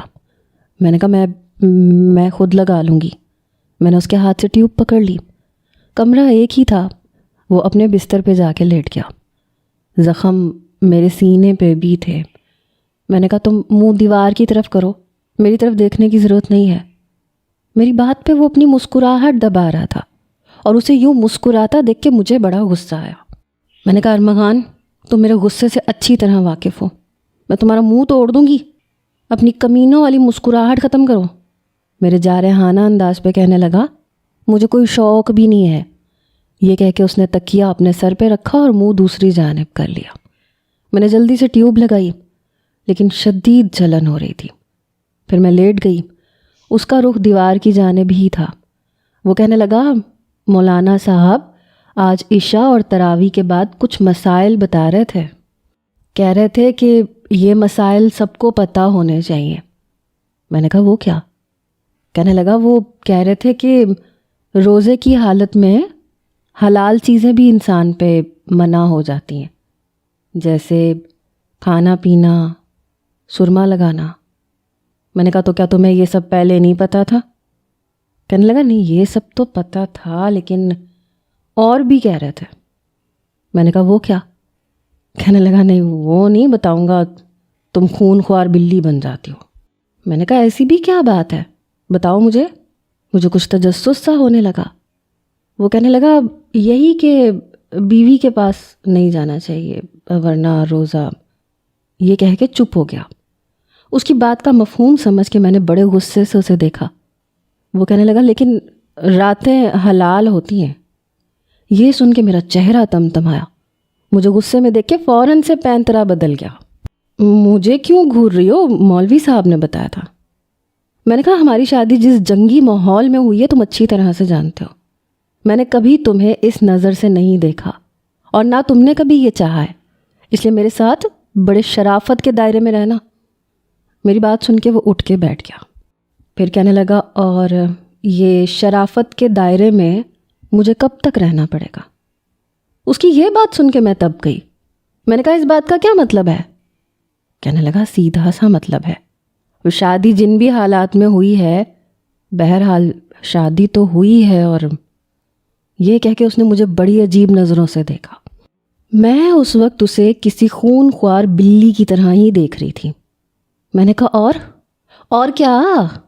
دیکھو میں تمہیں بڑی تمیز کے دائرے میں سمجھا رہی ہوں، مجھ پہ کسی قسم کا کوئی حق جمانے کی کوشش کی تو تمہارا گلا دبا دوں گی، میں تمہیں جان سے مار دوں گی۔ مجھے شادی کرنی ہی نہیں تھی، ویسے بھی میرا رزلٹ آنے والا ہے اور اس کے بعد میں جاب شروع کروں گی۔ وہ کہنے لگا کوئی ضرورت نہیں ہے، ویسے بھی مجھے امید ہے کہ مجھے بہت اچھی جاب مل جائے گی۔ میں نے کہا ہاں لیکن مجھے جاب کرنی ہے۔ کہنے لگا اچھا ٹھیک ہے، جاب کر کے کیا کرو گی؟ میں نے کہا مجھے اس گھر میں نہیں رہنا، ہم دونوں مل کے کمائیں گے، اچھا سا گھر لیں گے۔ کہنے لگا پھر؟ میں نے کہا پھر سامان لیں گے، ساری زندگی زمین پہ سو کے تو نہیں گزار سکتے۔ کہنے لگا چلو ٹھیک ہے، لے لیا سامان، پھر کیا کریں گے؟ میں نے کہا گاڑی خریدیں گے۔ کہنے لگا چلو گاڑی بھی لے لی، پھر کیا کریں گے؟ پتہ نہیں سننا کیا چاہتا تھا۔ میں نے کہا پھر ہم اپنے گھر اپنی گاڑی میں جائیں گے اور سب کو دکھائیں گے کہ اگر انہوں نے ہمیں ٹھکرا دیا تھا تو ہم بھوکے نہیں مرے، ہم ایک اچھی زندگی گزار رہے ہیں۔ کہنے لگا چلو یہ سب بھی مان لیا، مان لو کہ ہمیں گھر والوں نے معاف بھی کر دیا، پھر کیا کریں گے؟ میں نے کہا پھر کیا، دیکھو رہنا مجھے اپنے ہی گھر میں ہے، یہ سب میں صرف اپنے گھر والوں کو دکھانے کے لیے ثابت کروں گی تاکہ انہیں یہ لگے کہ ان کا فیصلہ میری شادی شارق سے کرنے کا غلط تھا۔ میں پاکستان میں رہ کے بھی سب کچھ کر سکتی ہوں اور اپنے بل بوتے پہ بھی کر سکتی ہوں۔ وہ کہنے لگا چلو یہ بھی مان لیا کہ تم نے ثابت کر دیا، پھر کیا کرو گی؟ میں نے کہا پھر کیا کروں گی؟ کچھ نہیں کروں گی، تم کیا سننا چاہتے ہو؟ کہنے لگا میں یہ جاننا چاہتا ہوں کہ تمہاری زندگی میں میرا کردار کیا ہے، میں کہاں کھڑا ہوں؟ یہ سب کچھ کرنے کے بعد تم کیا کرو گی؟ میرے ساتھ رہو گی یا مجھے چھوڑ دو گی؟ اس کی بات پہ میں چپ ہو گئی۔ میں نے کہا میں نے ایسا کچھ سوچا نہیں ہے، اگر تمہیں کسی اور لڑکی میں دلچسپی ہے تو تم شادی کر سکتے ہو، میں تمہیں منع نہیں کروں گی۔ میں نظریں چرا رہی تھی لیکن وہ مسلسل مجھے دیکھ رہا تھا۔ کہنے لگا مطلب مجھے کھلی چھٹی ہے؟ میں نے کہا ہاں۔ وہ کہنے لگا اور اگر میں زندگی تمہارے ساتھ گزارنا چاہوں تو؟ میں نے کہا سوچنا بھی نہیں، میرا ایسا کوئی ارادہ نہیں ہے۔ وہ کہنے لگا لیکن میں تو سوچنے لگا ہوں۔ دیکھو میری زندگی میں پہلے کوئی نہیں تھی، تم بھی نہیں تھی، کوئی اور لڑکی بھی نہیں تھی، لیکن اب جب سے تم آئی ہو تب سے، یہ کہہ کے وہ نظریں چرائے چپ سا ہو گیا۔ میں نے کہا تب سے کیا؟ دیکھو میرے ساتھ نا زیادہ رومانٹک ہونے کی کوشش مت کرنا۔ وہ کہنے لگا نہیں ابھی تو میں ہو بھی نہیں سکتا، اس وقت رومانٹک ہونا میں افورڈ نہیں کر سکتا۔ رمضان کا مہینہ ہے، تراویح کے بعد ذرا سا تو سوتے ہیں، پھر سحری کا وقت ہو جاتا ہے، اور سحری کے بعد تو ظاہر سی بات ہے کرفیو لگ جاتا ہے۔ لیکن میں سوچ رہا تھا کہ اگر عید پہ ہم دونوں، میں نے چلا کے کہا ارمغان۔ وہ کہنے لگا پوچھ رہا ہوں، بس صرف پوچھ رہا ہوں۔ وہ کچھ گھبرایا تھا۔ میں نے کہا آئندہ اگر تم نے ایسی خناس باتیں اپنے دماغ میں لانے کی کوشش کی نا تو یاد رکھنا مجھ سے برا کوئی نہیں ہوگا۔ میں اپنے کمرے میں تمہیں گھسنے بھی نہیں دوں گی، صحن میں سونا پڑے گا تمہیں۔ وہ کہنے لگا نہیں تو نہ صحیح، بھاڑ میں جاؤ میری طرف سے۔ جس آفس میں میں کام کرتا ہوں نا، 4 لڑکیاں دیکھتی ہیں مجھ سے بات کرنے کے بہانے ڈھونڈتی ہیں۔ تم نے مجھے ویسے ہی فارغ سمجھ رکھا ہے، جا کے لڑکیوں سے پوچھو کتنی ویلیو ہے میری۔ میں نے کہا جاؤ ان کے ساتھ جا کے وقت گزارو، مجھے کوئی پرواہ نہیں ہے۔ وہ کہنے لگا پرواہ ہوگی، جب کوئی دوسری لے کے آؤں گا نا تمہارے سامنے اس کے ساتھ رومانس کروں گا، پھر دیکھنا تمہیں آگ نہیں لگتی تو۔ میں نے کہا مجھے نہیں لگے گی، جاؤ لے آؤ، بلکہ اچھا ہے کوئی دوسری آئے گی تو کم از کم تمہارے لیے کھانا تو پکے گا، کیونکہ مجھے تو پکانا نہیں آتا۔ یہ کہہ کے میں نے تکیہ درست کیا اور لیٹ گئی۔ اس کی طرف سے میں نے رخ بدل لیا۔ میں نے کہا اٹھ کے اپنے لیے سحری کا انتظام کر لینا۔ وہ کہنے لگا پتہ ہے مجھے، کر لوں گا میں۔ اللہ تعالیٰ کسی کو بھی تم جیسی بیوی نہ دے جو اپنے شوہر کے کسی کام نہیں آ سکتی۔ میں نے کہا خبردار جو مجھے بیوی کہا یا پھر مجھ پہ شوہر والے حق جمانے کی کوشش کی، اور مجھ سے جو 10,000 لیا تھا نا مجھے شرافت سے آہستہ آہستہ کر کے واپس لوٹاؤ۔ وہ کہنے لگا کیوں واپس کروں؟ دیکھو شادی تمہاری شارک سے نہیں ہوئی اور ہماری یہی ڈیل ہوئی تھی، وہ پیسے میں اپنے پاس رکھوں گا۔ میں نے کہا میں نے یہ بھی نہیں کہا تھا کہ تم سب گھر والوں کی نظر میں میرے عاشق بن جاؤ اور مجھے مجبوراً تمہارے ساتھ نکاح کرنا پڑے، ایسی بھی کوئی ڈیل نہیں ہوئی تھی ہمارے درمیان۔ وہ کہنے لگا یہ سب اتفاق ہے، یا تم اسے قسمت کا لکھا بھی کہہ سکتی ہو، اللہ کی رضا بھی سمجھ سکتی ہو۔ میں نے رخ اس کی طرف موڑا۔ میں نے کہا تمہارا منہ توڑ دوں گی ارمغان، اپنی غلطی اور اپنی کوتاہی کو تم اللہ میاں پہ الزام مت دو، نہ قسمت کو۔ یہ تمہارا آئیڈیا تھا، اچھا ہوتا میں تمہاری بات مانتی نہیں۔ وہ کہنے لگا تو نہ مانتی، اس وقت تم شارک کی بیوی ہوتی، ویسے تم اس کے ساتھ ہی اچھی لگتی تھی، تمہیں ڈانٹ ڈپٹ کے رکھتا تھا، کہتا تھا سانس بھی میری مرضی سے لو۔ تم جیسی لڑکیوں کے لیے نا ایکچولی ایسے ہی مرد ہونے چاہیے، انہی سے تم لوگ سیدھی رہتی ہو۔ اس کی بات نے مجھے تمتما کے رکھ دیا۔ میں نے تکیہ اٹھایا، کھینچ کے اسے مارا۔ اس نے وہ تکیہ گلے سے لگا لیا اور آنکھیں بند کر لی۔ میں نے کہا میرا تکیہ واپس کرو۔ کہنے لگا جی نہیں، مجھے ویسے بھی ایسے سونے کی عادت ہے۔ تکیے کو ساتھ بھینچ کے مجھے بڑے مزے کی نیند آتی ہے۔ میں نے اپنا تکیہ اس سے واپس کھینچا اور دوسری جانب رخ کر کے سو گئی۔ سحری کا الارم جیسے ہی بجا بمشکل میری آنکھ کھلی۔ میں نے رخ بدلا، ارمغان کو بری طرح سے جھنجھوڑ کے اٹھایا۔ وہ مجھے ماتھے پہ بل ڈالے دیکھ رہا تھا۔ کہنے لگا کیا تکلیف ہے؟ میں نے کہا بازار سے سحری لے کے آؤ اور میرے لیے 2 پراٹھے اور آملیٹ بھی لے آنا۔ یہ کہہ کے میں رخ بدل کے سو گئی۔ وہ مجھے برا بھلا کہتے ہوئے اٹھا۔ جب تک وہ واپس آیا میں ہاتھ منہ دھو چکی تھی۔ سحری بڑی مشکل سے کی، وضو کیا، کیونکہ پانی زخموں پہ پڑتے ہی جلن کا احساس بڑھنے لگ جاتا تھا۔ 3-4 دن میں کافی حد تک میرے زخم بہتر ہو چکے تھے۔ ایک دن ارمغان اپنے آفس سے واپس آیا تو مٹھائی کا ڈبہ لے کے آیا۔ کہنے لگا افطاری میں رکھ دینا۔ میں نے کہا بہت نوٹ نہیں آ گئے تمہارے پاس؟ کہنے لگا بہت بڑی خوشخبری ہے تمہارے لیے۔ میں نے کہا میرے رزلٹ کی ڈیٹ تو ابھی نہیں آئی۔ وہ کہنے لگا بس اپنے بارے میں ہی سوچتی رہنا۔ بہرحال اس نے دوسرا شاپر بھی میرے ہاتھ میں پکڑایا، کہنے لگا اس میں افطاری کا کچھ سامان ہے۔ افطاری کرنے کے بعد اس نے اپنے ہاتھ سے میرے منہ میں گلاب جامن ڈالا، پھر کہنے لگا مجھے ایک بہت اچھی جاب مل گئی ہے، پتہ ہے کتنی سیلری ہے؟ میں نے کہا کتنی؟ کہنے لگا پورے 50,000۔ میں نے کہا سچی؟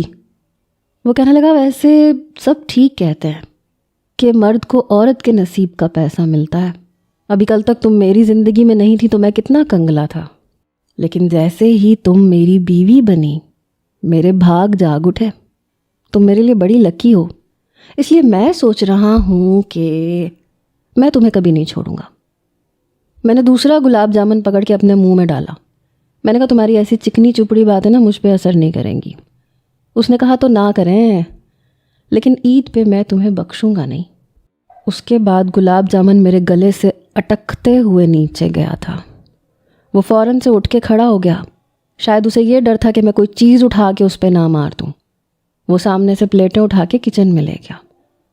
ایک رات میں سو رہی تھی جب مجھے محسوس ہوا جیسے میرے اوپر کسی کی بھاری ٹانگ رکھی گئی ہے، اور پھر یوں لگا جیسے کسی نے مجھے اپنے ساتھ بھینچا ہے۔ میں چونک کے اٹھی، دیکھا تو ارمغان مجھے شاید اپنا تکیہ سمجھ رہا تھا۔ میں نے چلا کے کہا ارمغان کے بچے پیچھے ہٹو۔ وہ ہڑبڑا کے اٹھ کے پیچھے ہٹا، پھر مجھے غور سے دیکھنے لگا، لیکن میں تب تک اٹھ کے اس کے بال پکڑ چکی تھی۔ میں نے کہا تمہاری ہمت کیسے ہوئی مجھ پہ اپنی بھاری بھرکم ٹانگ رکھنے کی؟ آہستہ آہستہ تم اپنی حد کراس کر رہے ہو۔ وہ کہنے لگا نیند میں بندے کو کیسے پتہ چلتا ہے؟ ماہین میرے بال چھوڑو، میں اب تمہارا کزن نہیں ہوں جو تم میرے ساتھ جو چاہو گی کرو گی۔ میں نے کہا میں تمہارے بدلے ہوئے تیور اچھے طریقے سے دیکھ رہی ہوں، دیکھو میرے ساتھ فری ہونے کی کوشش مت کرنا۔ وہ کہنے لگا ابھی تک میں تمہارے ساتھ شرافت سے پیش آ رہا ہوں، ورنہ خود کو دیکھو اور مجھے دیکھو۔ ماہین میرے اندر کے مرد کو نہ جگاؤ تو بہتر ہے، ورنہ بہت پچھتاؤ گی۔ اس بار اس کا لہجہ سخت تھا۔ میں سچ مچ کچھ گھبرا گئی تھی۔ میں نے کہا مجھے اس کمرے میں سونا ہی نہیں ہے۔ میں نے اپنا بستر اٹھایا اور صحن میں جا کے بچھا کے لیٹ گئی، لیکن تبھی مجھے زمین پہ ایک بڑے سائز کا کالے رنگ کا لال بیگ نظر آیا جو اڑ رہا تھا۔ میں فٹافٹ سے اٹھی، کمرے میں آ کے دروازہ بند کر دیا۔ دیکھا تو ارمغان منہ کھولے بے خبر سو رہا تھا۔ کمینہ انسان، خود مزے سے سو رہا ہے، یہاں میری زندگی اجیرن بنا دی ہے۔ باہر میں جانے سے گھبرا رہی تھی کہ کہیں وہ لال بیگ مجھ پہ نہ چڑھ جائے، اس لیے مجبوراً مجھے ارمغان کے بستر پہ لیٹنا پڑا۔ لیکن جب میری آنکھ کھلی تو میرا سر ارمغان کے سینے پہ تھا اور میرا ہاتھ اس کے پیٹ پہ تھا۔ وہ جاگ رہا تھا اور مجھے ہی دیکھ رہا تھا۔ جیسے ہی میری نظروں کا تصادم اس سے ہوا، میں ہڑبڑا کے پیچھے ہٹی۔ وہ کہنے لگا میں نے نیند میں تم پہ بس ٹانگ رکھی تھی اور تم نے میرے بال پکڑ لیے تھے، اور ابھی جو پچھلے آدھے گھنٹے سے میرے سینے کو تکیہ سمجھ کے سو رہی تھیں، اب مجھے کیا کرنا چاہیے ماہین؟ میں نے کہا کچھ نہیں کرنا چاہیے، نیند میں انسان کو ہوش تھوڑی ہوتی ہے، اور تم جانتے ہو میں ہوش و حواس میں ایسا کچھ نہیں کر سکتی۔ وہ کہنے لگا اگر آئندہ نیند میں ایسا ویسا کچھ کر جاؤں تو تم بھی مجھے روکو گی نہیں، مجھ پہ غصہ نہیں کرو گی۔ میں نے کوئی جواب نہیں دیا۔ عید سے 2 دن پہلے ارمغان کو تنخواہ ملی۔ وہ مجھے بازار لے کے گیا، عید کا جوڑا بھی دلوایا، چوڑیاں بھی خرید کے دیں۔ میں بہت خوش تھی لیکن اداس بھی تھی، کیونکہ عید آ رہی تھی اور آج تک ہم نے عید اپنے گھر پہ ہی منائی تھی، اور اس بار ہم اکیلے تھے۔ رات کو لیٹے لیٹے بھی میں یہی سوچ رہی تھی، اور شاید وہ بھی یہی سوچ رہا تھا۔ ہمارے گھر والوں کو ایک بار بھی ہماری یاد نہیں آئی۔ میں نے کہا ارمغان؟ وہ کہنے لگا ہاں بولو۔ میں نے کہا گھر یاد آ رہا ہے۔ وہ کہنے لگا مجھے بھی، ابو عید سے 2 دن پہلے سب کو بازار لے کے جاتے تھے، خوب شاپنگ کرواتے تھے۔ میں نے کہا ہاں، اور تائی اماں اور چچی شامی کباب اور مچھلی وغیرہ مسالہ لگا کے فریز کر دیتی تھیں، اور اماں کے ہاتھ کی کھیر سب کو بہت پسند تھی۔ کتنا مزہ آتا تھا ارمغان، ہم صبح صبح اٹھ کے نئے کپڑے پہنتے تھے، اور پھر جیسے ہی سب عید کی نماز پڑھ کے آتے تھے ہم لوگ سب سے عیدی لیتے تھے، سب گھر والے ایک ساتھ ناشتہ کرتے تھے، کھیر کھاتے تھے۔ ارمغان کہنے لگا ہاں، اور یاد ہے تم مجھ سے لڑ کے عیدی لیتی تھیں اور میں تمہیں کتنا تنگ کرتا تھا؟ تم ایک 500 لینے کے لیے میرے پیچھے پیچھے بھاگتی تھیں، اور جب 500 لے کے دیکھتی تھیں تو اس کے اوپر عید مبارک لکھا ہوتا تھا۔ یہ سن کے مجھے نئے سرے سے ارمغان پہ غصہ آیا۔ میں نے کہا تم ہو ہی صدا کے کنجوس۔ وہ کہنے لگا تم شاید بھول رہی ہو، عید والے دن تمہیں آئس کریم کھلا کے لاتا تھا۔ صدا کے کنجوس، اس نے میری نقل اتاری۔ میں نے کہا تو پہلے تم میرے عید کے پیسوں سے پیزا بھی ٹھونستے تھے اور زنگر برگر بھی، پھر جا کے 100 روپے کی آئس کریم کھلاتے تھے۔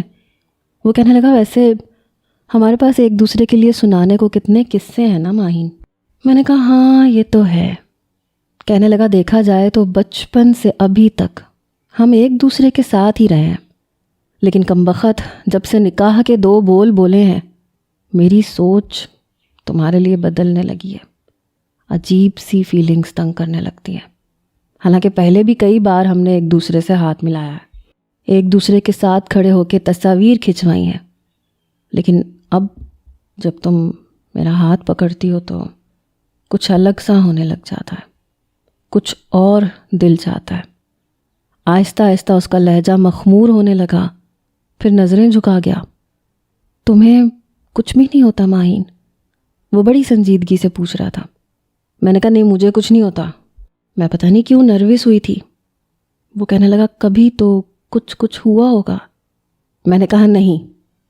وہ کہنے لگا شاید اس لیے کہ تم میرے بارے میں سوچتی ہی نہیں ہو، لیکن میں سوچنے لگا ہوں۔ اس کی نظروں کی وارفتگی پر میں بری طرح سے گڑبڑائی تھی۔ میں نے کہا مجھے نیند آ رہی ہے۔ یہ کہہ کے میں لیٹ گئی، آنکھیں بھی بند کر لیں۔ اس نے ایک گہری سانس لی، پھر کہنے لگا کاش آج پھر تم نیند میں غلطی سے میرے سینے پہ سر رکھ کے سو جاؤ اور میں تمہیں سوتے ہوئے دیکھتا رہوں۔ پہلی بار دل میں ایک ٹھنڈک کا احساس ہوا تھا۔ لگ رہا تھا کہ کچھ نہیں لگ رہا تھا۔ ارمغان دیکھو مجھے ایسی باتیں اچھی نہیں لگتی۔ میرے ٹوکنے پہ اس کے ماتھے پہ بل پڑے۔ وہ کہنے لگا ایسی عورتیں جو شوہر کو پاس نہیں آنے دیتی سیدھا جہنم میں جاتی ہیں، آگے تمہاری مرضی ہے۔ یہ کہہ کے کروٹ بدل کے سو گیا۔ لیکن پہلی بار ایسا ہوا کہ مجھے نیند نہیں آ رہی تھی۔ میں نے خود کو جھٹکا اور سونے کی کوشش کرنے لگی۔ اگلے روز عصر کے بعد گھر کا دروازہ کھٹکا۔ میں نے دروازہ کھولا تو میں حیران رہ گئی۔ سامنے بڑے ابا اور میرے والد کھڑے تھے۔ میں پیچھے ہٹ گئی، وہ دونوں اندر آ گئے۔ دونوں گھر دیکھنے لگے، کہنے لگے کہاں ہے وہ خبیث، بلاؤ اسے۔ میں نے کہا وہ جاب پہ گیا ہے، وہ مغرب سے پہلے پہنچے گا۔ میرے والد کہنے لگے مجھے بہت افسوس ہوا، تم لوگوں نے جو کچھ کیا ہمیں شرمندہ کر کے رکھ دیا۔ اگر تم دونوں ایک دوسرے کو پسند کرتے تھے تو کہہ دیتے، سب کچھ خوش اسلوبی سے بھی ہو سکتا تھا، مگر جو چور راستہ تم دونوں نے اپنایا ہمیں اس کا بہت افسوس ہے۔ میں کیا جواب دیتی کہ ایسا کچھ تھا ہی نہیں۔ تایا ابا کہنے لگے ایک تو چوری، اوپر سے ڈھٹائی کی حد دیکھو کہ دوبارہ معافی تک مانگنے نہیں آئے۔ ارمغان آئے تو اسے 2 جوتے لگا کے میں ٹھیک کروں گا۔ ارے باپ نے نکال دیا تھا تو دوبارہ واپس نہیں آ سکتا تھا، میں معاف کر دیتا، اس کال کوٹھڑی میں رہنا منظور کر لیا، مگر آ کے بڑوں سے معافی مانگنے میں تم دونوں کو اپنی انسلٹ فیل ہوئی ہوگی۔ میں نے کہا نہیں ایسی بات نہیں ہے، آپ لوگوں نے ہم پہ اعتبار ہی نہیں کیا۔ بڑے ابا میں نے کئی بار اماں سے کہا تھا کہ مجھے شارق پسند نہیں ہے، لیکن اماں نے ہر بار مجھے ڈانٹا۔ یہ کہتے ہوئے میں رونے لگ گئی۔ بڑے ابا میرے پاس آئے، میرا سر اپنے کندھے پہ رکھا، کہنے لگے بیٹا تم مجھ سے کہہ سکتی تھیں، اپنے ابا سے کہہ دیتی۔ بہرحال جو ہونا تھا ہو گیا، سلمہ ویسے بھی واپس جا چکی ہے، ہم تم دونوں کو لینے آئے ہیں۔ ابھی وہ بات کر ہی رہے تھے جب افطاری کا سامان لے کے ارمغان اندر آیا۔ وہ کہنے لگا ماہین دروازہ کیوں؟ اس کا جملہ ادھورا ہی رہ گیا۔ سامنے بڑے ابا کو اور میرے والد کو دیکھ کے وہ چپ سا ہوا۔ تایا ابا اس کے سامنے جا کے کھڑے ہو گئے، وہ اسے غصے سے دیکھنے لگے۔ وہ نظریں جھکائے کھڑا تھا۔ کمبخت، ناہجار، ایک تو غلطی کی، اوپر سے دوبارہ معذرت کرنے کے بجائے ہماری بچی کو اس کال کوٹھڑی میں رکھ کے خود کو مرد ثابت کر رہے ہو؟ وہ کچھ نہیں بولا۔ پھر تایا ابا کہنے لگے تم دونوں کے پاس 10 منٹ ہے، اپنا سامان بیگ میں ڈالو اور ہمارے ساتھ گھر چلو۔ ارمغان کہنے لگا نہیں ابا، ہم نہیں جائیں گے، آپ نے ہم پہ اعتبار ہی نہیں کیا، نہ آپ کو اپنی تربیت پہ بھروسہ تھا۔ ہم دونوں کو ایک ساتھ اسٹور میں دیکھ کے کیا نہیں کہا آپ نے، پھپھو نے ماہین کے کردار پہ کیسی کیسی باتیں نہیں کی، اور اس وقت آپ نے پھپھو کو کچھ بھی نہیں کہا، یہ نہیں کہا کہ ہمارے بچے ہیں یہ ایسا کچھ نہیں کر سکتے۔ اسٹور میں ہم دونوں کا ہونا محض اتفاق تھا، اور ایسا بھی کیا کرتے دیکھا تھا پھپھو نے؟ کچھ بھی تو نہیں، اور دروازہ بھی انہوں نے ہی بند کیا تھا۔ اوپر سے آپ نے بجائے ہماری بات سننے کے پھپھو کی بات کو ترجیح دی۔ یہ کال کوٹھڑی ہے لیکن ہم خوش ہیں یہاں، ارمغان نے کافی سنجیدگی سے کہا تھا۔ بڑے ابا کہنے لگے میں تمہارا کان پکڑ کے بھی تمہیں لے جا سکتا ہوں، چلو سامان پیک کرو۔ میں نے اپنے اور ارمغان کے کپڑے پیک کیے۔ تایا ابا کی گاڑی میں ہی ہم لوگ واپس گھر پہنچے۔ میری والدہ مجھے گلے سے لگا کے رونے لگی۔ تائی اماں کا بھی یہی حال تھا، ارمغان کو گلے لگائے روئے جا رہی تھیں۔ افطاری ہم نے اپنے گھر والوں کے ساتھ ہی کی تھی۔ پھر تایا ابا نے کہا کہ عید کے تیسرے دن ہم رخصتی کی تقریب کریں گے تاکہ سب کو پتہ چل جائے کہ ہم نے اپنے بچوں کی شادی کر دی ہے، اور اس سے پہلے ماہین اپنے کمرے میں ہی رہے گی۔ یہ سن کے میں نے سکون کا سانس لیا تھا۔ البتہ ارمغان مجھے گھور کے دیکھ رہا تھا۔ میں نے مسکرا کے اسے ٹھینگا دکھایا۔ میری والدہ نے مجھ سے کوئی کام نہیں کروایا، بس بار بار یہی کہتی رہیں کہ تم دونوں کے جانے کے بعد ہمیں احساس ہوا کہ غلطی شاید ہماری تھی، ہمیں بچوں پہ اپنی مرضی مسلط نہیں کرنی چاہیے تھی۔ چلو جو ہوا اچھا ہوا، کم از کم ارمغان نے نوکری تو شروع کی۔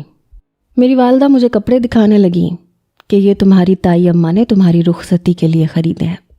بس ایک دن بچا تھا عید آنے میں، خوشیاں دوبالا سی ہو گئی تھیں۔ افطاری کے وقت جب میں دسترخوان پہ بیٹھی تو میرے سامنے ہی ارمغان بیٹھا تھا، مجھے ہی دیکھ رہا تھا۔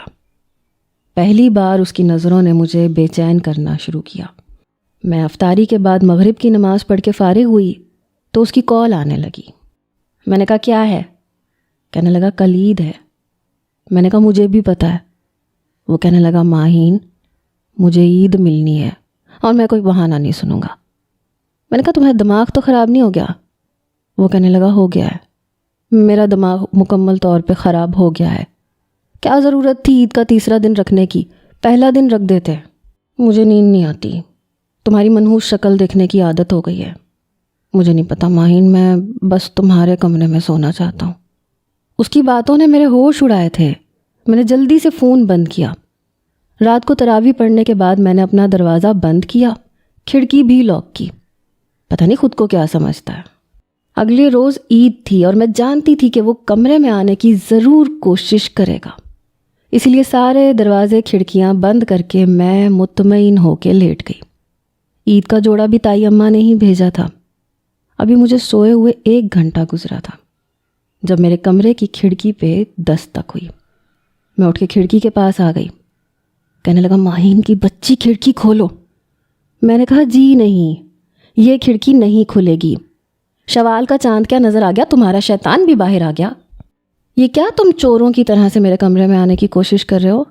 مچاؤں شور کہ چور میری کھڑکی کھٹکا رہا ہے؟ دیکھو شرافت سے کھڑکی کھول دو، میں بس 5 منٹ میں چلا جاؤں گا، ورنہ یاد رکھنا 2 دن بعد تم نے میرے پاس ہی آنا ہے۔ میں پھر شرافت نہیں دکھاؤں گا۔ میں نے کہا میں ڈرتی نہیں ہوں تمہاری دھمکیوں سے، جو کرنا ہے کر لینا۔ وہ کہنے لگا اچھا تو یہ بات ہے؟ میں نے کہا ہاں یہی بات ہے۔ اوکے کزن، ارمغان کا وعدہ ہے کل تم سے عید ضرور ملوں گا، بائے۔ یہ کہہ کے وہ جا چکا تھا۔ پتہ نہیں کیوں لیکن کچھ عجیب سی بے چینی مجھ پہ لاحق ہونے لگی۔ بہرحال میں سو گئی۔ صبح تیار ہو کے کچن میں آئی۔ اماں کھیر بنا رہی تھیں، تائی اماں شیر خورما، چچی نے بریانی بنانی شروع کر دی تھی۔ میں نے کہا لائیں میں کچھ کروا دوں۔ جواب تائی اماں نے دیا کوئی ضرورت نہیں کسی کام کو ہاتھ لگانے کی، 1 مہینہ تو میں تمہیں کوئی کام نہیں کرنے دوں گی۔ تائی اماں کی بات پہ میری والدہ کہنے لگی بھابھی آپ اسے سر پہ مت چڑھائیں، آج کل کون مہینہ بھر بہوؤں کی خدمت کرتا ہے، اور یہ تو ہے بھی صدا کی نکمی۔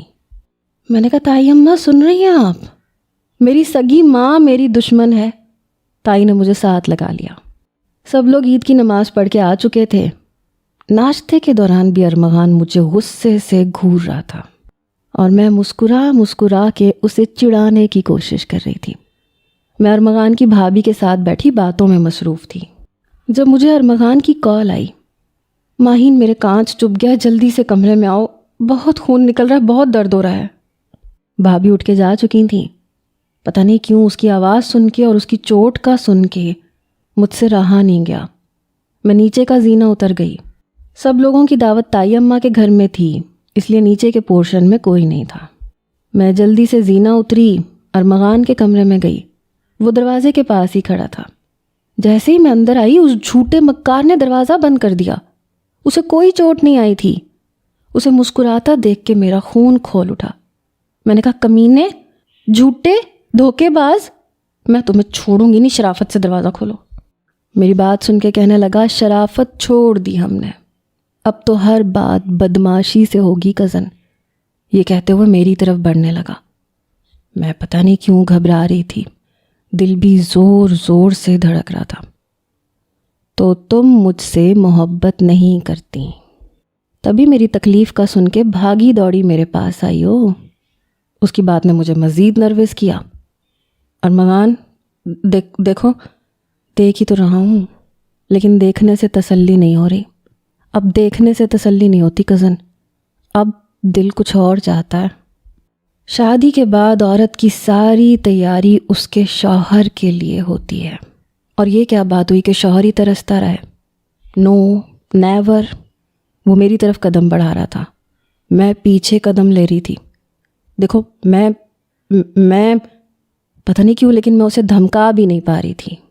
اف ماہین، غضب ڈھا رہی ہو اس پنک فراک میں، نظریں ہٹانے کو جی نہیں چاہ رہا۔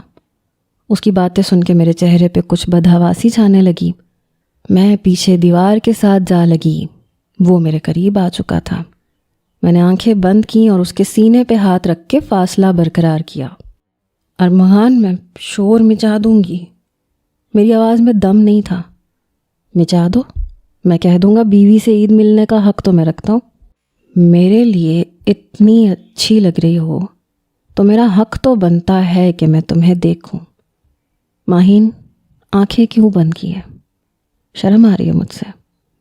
میں نے کوئی جواب نہیں دیا۔ اگلے ہی لمحے اس نے میرے دونوں ہاتھ اپنے سینے سے پیچھے کیے۔ وہ مجھے حصار میں لے چکا تھا، مجھے اپنے ساتھ بھینچ چکا تھا۔ شرم آ رہی ہے تو تم شرما سکتی ہو کزن۔ عید مبارک sweetheart, and I love you. چند لمحوں میں وہ میرے دل کی دنیا تہو بالا کر چکا تھا۔ چند لمحوں بعد وہ مجھے چھوڑ چکا تھا۔ بس اتنی سی بات تھی، لیکن میں پہلی بار اس سے نظریں نہیں ملا پا رہی تھی۔ مجھے سچ مچ شرم آ رہی تھی۔ میں جلدی سے اس کے کمرے سے باہر آئی، اوپر کا زینہ چڑھ گئی، لیکن دل ابھی تک دھک دھک کر رہا تھا۔ چند لمحوں میں وہ مجھے بتا چکا تھا کہ اب رشتے کی نوعیت بدل چکی ہے، وہ کزن سے شوہر بن چکا ہے، اور میں جو خود کو بہت بہادر سمجھتی تھی اس کے سامنے نظریں نہیں اٹھا پائی تھی۔ اور ابھی تو ایک امتحان اور باقی تھا، عید کے تیسرے دن کا۔ مجھے بہت شرم آ رہی ہے اور دل میں کچھ ہونے بھی لگا، اور میں بہت نروس بھی ہوں۔ آپ بتائیں، کیا ایسا آپ لوگوں کے ساتھ بھی ہوا تھا؟